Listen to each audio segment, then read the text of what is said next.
एक स्टिंग से पता चला है कि डॉक्टर और दवा बनाने वाली कंपनियां मिलके आम जनता को लूट रही हैं और आम जनता के सेहत के साथ खिलवाड़ कर रही हैं। 4 रुपए जिस दवाई की लागत है वो 120 रुपए में बेचा जा रहा है। मूल कारण क्योंकि हमने एमआरपी का फॉर्मूला आज तक डिफाइन ही नहीं किया। एमआरपी क्या होगी ये हमने जो दवा बनाने वाली कंपनी है या सामान बनाने वाली कंपनी है उसके ऊपर छोड़ दिया है। सरकार ने आज तक कोई फार्मूला निर्धारित नहीं किया कि जो लागत होगी उससे कितना गुना ज़्यादा मैक्सिमम रिटेल प्राइस होगी। तो जिसको जो मन करता है, लागत 1 रुपए है बेच रहे हैं 1000 में, लागत 2 रुपए है बेच रहे हैं 2000 रुपए में, लागत 3 रुपए है लिख दिया एमआरपी 3000। कोई उनके ऊपर कंट्रोल नहीं, सरकार का कोई कंट्रोल ही नहीं। और ये जो दवा बनाने वाली कंपनियां हैं वो तो गजब का खेल कर रही है। मैं पहले भी कई बार कह चुका हूं, आज भी कह रहा हूं, हमारी चिकित्सा व्यवस्था आज भी फार्मा कंपनियां चला रही हैं। हमारी चिकित्सा व्यवस्था की नीतियां, उनकी पॉलिसीज ड्रग बनाने वाली कंपनियां, फार्मा कंपनियां और वो विदेशी चिकित्सा व्यवस्था की लॉबी डिसाइड कर रही है। आज तक हमने एमआरपी क्या होगा उसका फार्मूला तय नहीं किया। 75 साल बीत चुके हैं आज़ादी के, आज भी हम अपने मेडिकल के कोर्स में चरक को नहीं पढ़ा रहे, मेडिकल के कोर्स में सुश्रुत को नहीं पढ़ा रहे, मेडिकल के कोर्स में वाग्भट जी को नहीं पढ़ा रहे, मेडिकल के कोर्स में सारंगधर जी को नहीं पढ़ा रहे, मेडिकल के कोर्स में भाव प्रकाश जी को नहीं पढ़ा रहे। आज भी हम अपने मेडिकल के कोर्स में अष्टांग योग नहीं पढ़ा रहे। यम नियम का पालन करने से क्या फ़ायदा होता हम पढ़ा ही नहीं रहे। कहते हैं prevention is better than cure. और भारतीय चिकित्सा व्यवस्था, भारतीय चिकित्सा योग, आयुर्वेद, नेचुरोपैथी प्रिवेंशन करती है, बीमारी को आने से रोकती है। लेकिन हमारी भारतीय चिकित्सा व्यवस्था के साथ आज भी सौतेला व्यवहार हो रहा है। वहीं विदेशी चिकित्सा जिसमें एक बीमारी का इलाज करो तो वो तो ठीक होती, 3 और नई बीमारियां हो जाती हैं, वो आज भी प्रमोट की जा रही हैं। और भारतीय चिकित्सा व्यवस्था जिसमें एक बीमारी का इलाज करो तो 3 बीमारियां अपने आप ही ठीक हो जाती हैं, वो आज भी एक तरीके से सेकेंडरी हो रखी है। उसके साथ आज भी सौतेला व्यवहार हो रहा है। आज भी डॉक्टर का मतलब जो विदेशी दवाइयां दे, डॉक्टर का मतलब जो सिंथेटिक ड्रग दे, डॉक्टर का मतलब योग सिखाए, आयुर्वेद सिखाए, नेचुरोपैथी सिखाए, उसको हम डॉक्टर नहीं मानते। जो सरकारी वैकेंसियां हैं पूरी तरीके से विदेशी चिकित्सा के लिए खुली हुई है। भारतीय चिकित्सा उसमें 50% भी डॉक्टर भारतीय चिकित्सा के नहीं है। सूर्योदय से सूर्यास्त के बीच में भोजन करना चाहिए, किस ऋतु में क्या भोजन करना चाहिए हम स्कूलों में पढ़ा ही नहीं रहे। अच्छा, सबसे बड़ा खेल तो डिग्री के ऊपर है। जो दांतों का डॉक्टर उसको कहते हैं बीडीएस, जो आयुर्वेद का डॉक्टर उसको कहते हैं बीएमएस, जो होम्योपैथी का डॉक्टर उसको कहते हैं बीएचएमएस। लेकिन जो सिंथेटिक ड्रग बेचता है, सिंथेटिक दवाइयाँ देता है, उसको हम बीएमबीएस नहीं कहते, उसको हम एमबीबीएस कहते हैं। क्यों भैया? अगर दांतों वाला बीडीएस हो सकता है, आयुर्वेद वाला बीएमएस हो सकता है, होम्योपैथ वाला बीएचएमएस हो सकता है, तो सिंथेटिक ड्रग देने वाला बीएमबीएस क्यों नहीं होना चाहिए? उसका नाम एमबीबीएस क्यों होना चाहिए? लॉ के कोर्स में फर्स्ट ईयर सबका कॉमन होता है, इंजीनियरिंग के कोर्स में फर्स्ट ईयर सबका कॉमन होता है, मेडिकल के कोर्स में फर्स्ट ईयर सबका कॉमन होता है। तो मेडिकल के कोर्स में फर्स्ट ईयर सबका कॉमन क्यों नहीं होना चाहिए? क्यों नहीं हम बीएचएमएस, बीएएमएस, एमबीबीएस जो भी मेडिकल के कोर्स हैं अलग अलग, उसमें फर्स्ट ईयर सबके लिए कॉमन कर दें कि फर्स्ट ईयर में केवल और केवल आपको भारतीय चिकित्सा पढ़ना है। Second year, third year, fourth year में जैसे आप इंजीनियरिंग करते हैं, चाहे आप सिविल से करिए, मैकेनिकल से करिए, इलेक्ट्रॉनिक्स से करिए, कंप्यूटर साइंस करिए, किसी से इंजीनियरिंग करिए, चाहे आईआईटी से करिए, चाहे एनआईटी से करिए, फर्स्ट ईयर आपका कॉमन होगा। सेकंड ईयर से आप स्पेशलाइज्ड फील्ड में जाते हैं। वैसे मेडिकल के कोर्स में हम क्यों नहीं कर रहे, कॉमन कर देते हैं?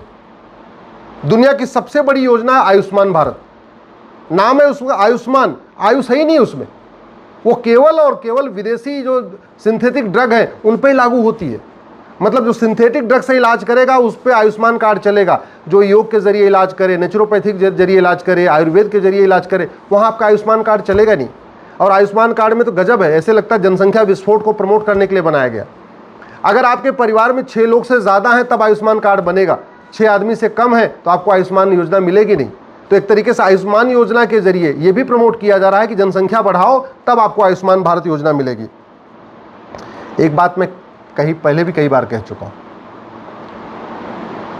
50% बीमारियां ख़त्म की जा सकती हैं केवल और केवल अगर हम शिक्षा में अपने भारतीय चिकित्सा को शामिल कर लें। पहले स्कूलों में पीटी कराई जाती थी, बंद हो गई क्योंकि बच्चे फिट रहते थे। अब पीटी नहीं करेंगे, स्वाभाविक सी बात है बीमार होंगे तो दवा कंपनियों का कारोबार बढ़ेगा। पहले योग आयुर्वेद या योग अनिवार्य था स्कूलों में, वो हमने बंद करा दिया। फिजिकल एजुकेशन बहुत हद तक कम करा दिया हमने, जो फिजिकल एक्टिविटी थी बहुत हद तक कम करा दिया। ले दे के फोकस किस पे हो गया, लैंग्वेज पे हो गया, कंप्यूटर के ऊपर फोकस हो गया, बाकी चीज़ों पे फोकस हो गया, तो बीमारियां बढ़ रही हैं। अल्टीमेटली सिंथेटिक ड्रग बनाने वाली कंपनियां यही चाहती हैं। भाई दवा बनाने वाली कंपनी चाहती है कि ज़्यादा से ज़्यादा लोग बीमार हों, और हमारी चिकित्सा व्यवस्था और हमारी शिक्षा व्यवस्था ऐसी है कि ज़्यादा से ज़्यादा लोग बीमार हो रहे हैं। उनको पता ही नहीं है क्या खाना चाहिए, क्या नहीं खाना चाहिए, कब खाना चाहिए, कब नहीं खाना चाहिए, किस मौसम में क्या खाना चाहिए, किस मौसम में क्या नहीं खाना चाहिए, कुछ पता ही नहीं। कब सोना चाहिए, कब उठना चाहिए, योग के क्या फ़ायदे हैं, क्या नहीं है, कुछ पता ही नहीं है। नहीं पता है तो बीमार हो रहे हैं, और हमारी दवा बनाने वाली कंपनियां यही चाहती हैं कि बीमार हों, ज़्यादा से ज़्यादा उनका कारोबार बढ़े।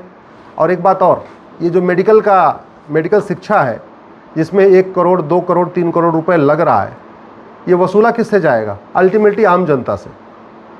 अगर कोई लड़का 1 करोड़ रुपए दे के MBBS बनेगा, 2-3 करोड़ रुपए खर्च करके MD बनेगा, तो आपको क्या लगता है वो घर से पैसा जो लगाया है उसको वसूलेगा? नहीं वसूलेगा।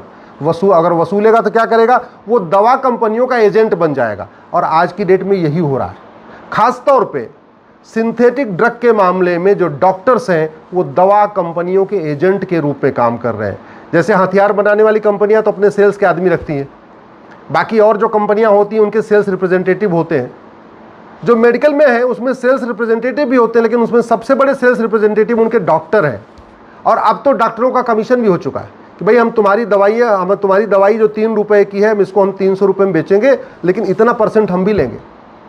और आज की डेट में अगर आप ठीक से प्रॉपर्टी आधार से लिंक हो जाए ना, तो पता चलेगा जिसको आप भगवान मानते हैं वो सबसे बड़ा काला कारोबार कर रहे हैं। एक मैं डॉक्टरों को जानता हूँ जो 50-50 करोड़ के मालिक बन चुके हैं, 60-60 करोड़ के मालिक बन चुके हैं।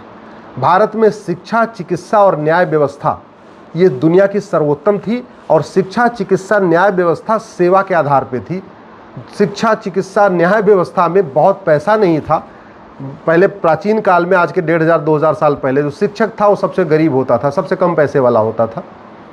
जो पंच परमेश्वर का काम करते थे, मुखिया का काम करते थे, वो सबसे गरीब होते थे, उनके पास ज़्यादा पैसा नहीं होता था। और जो वैद्य का काम करते थे वो सबसे गरीब होते थे। और आज की डेट में सबसे ज़्यादा पैसे वाले 3 कैटेगरी के लोग हैं। शिक्षक जो बड़ी बड़ी कोचिंग चला रहे हैं, 2-2 हज़ार करोड़, 3-3 हज़ार करोड़। अब तो मैं देख रहा हूँ यूट्यूब पे लोग सिखा के 10-10 हज़ार करोड़ के मालिक बन चुके हैं। तो सबसे ज़्यादा प्रॉफिटेबल धंधा क्या हो गया है? शिक्षा, चिकित्सा, न्याय व्यवस्था। वकील 50-50 करोड़ रुपए टैक्स दे रहे हैं, साल में 200 करोड़ 300 करोड़ कमा रहे हैं। इतना तो व्हाइट में कमा रहे हैं, बाकी ब्लैक में कितना ले रहे होंगे भगवान जाने। वही हाल चिकित्सकों का है।